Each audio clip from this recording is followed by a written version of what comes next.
You have guys who are shooters, and you have guys who are writer directors, and you have guys who are lucky to be there. The shooters hired you, all they're concerned with is composition of shot. They just want to make sure they got their shot composed. And they trust you to do what you do. Those guys, I love them. Because, I mean, you hired me for a reason. And hopefully I'm going to give you what you want. And you hired some other people that are going to give you what you want. And everything's going to be fabulous. All you got to do is make sure you get it in the camera, shoot it.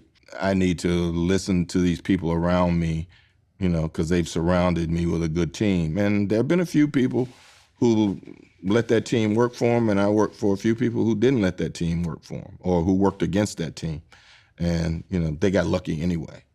The one thing I do know about directors is that the majority of the time on a movie set, the director is the person on the set that has been on the least number of movie sets.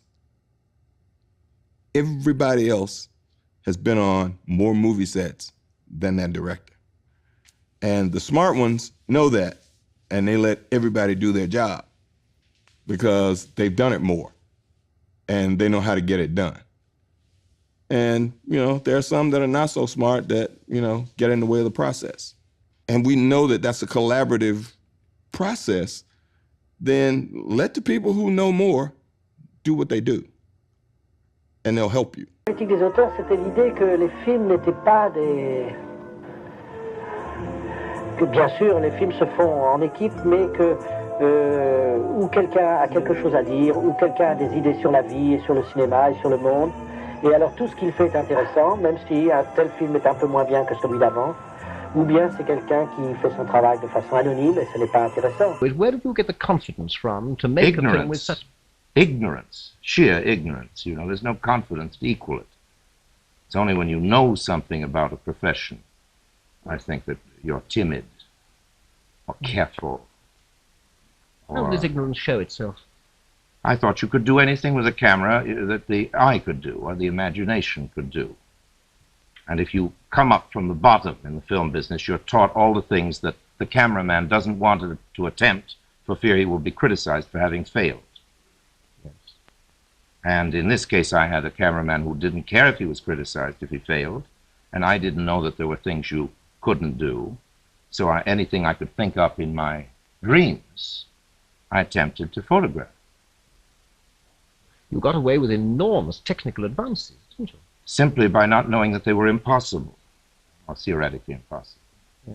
And of course, again, I had a great advantage, not only in the real genius of my cameraman, but in the fact that he, like all great men, I think, who are masters of a craft, told me right at the outset that there was nothing about camera work that I couldn't learn in half a day, that any intelligent person couldn't learn in half a day. And he was right. It's true, an awful lot of things. Of all, you know, of every, you know. And I was lucky enough to be told that by the absolute best living cameraman. That gives a kind of style, yes, it does. Automatic style to anything. And I no longer was invited into the cutting room. Yes, that's happened really quite often to extremely individual filmmakers. I'm not saying it isn't a qualitative thing, it's a style. And there's a certain kind of filmmaker who really wants to make the film entirely on his own. And that sort of fellow is the sworn enemy of the system. So the system and the system is at great pains to denigrate such a person. Not only myself, but many people like myself. And that's happened in Russia as well as America. It's happened in England. It happens everywhere in varying degrees. Seeing that this sort of thing happens... they rightly regard the artist as the enemy of their professions. They really are very bad. I do accept films as an actor, films that I don't respect very much. Minimum respect, minimum hopes go into the making of them. Are you ever afraid that you, in a sense, attempted and tried too much? I mean, you've done radio and you've written films. I don't think I've attempted enough, and I don't think anybody does.